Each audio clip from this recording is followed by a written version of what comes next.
Biraz daha yap. Abla oradan.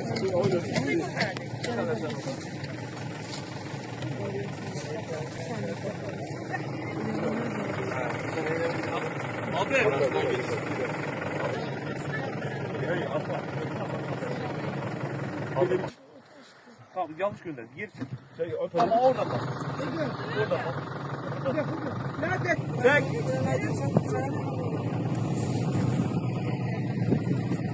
Git. Git bacaklar çıksın git. Biraz daha. Hop. Tamam. Dur. Yavaş yavaş yukarı. Sen yukarı çık.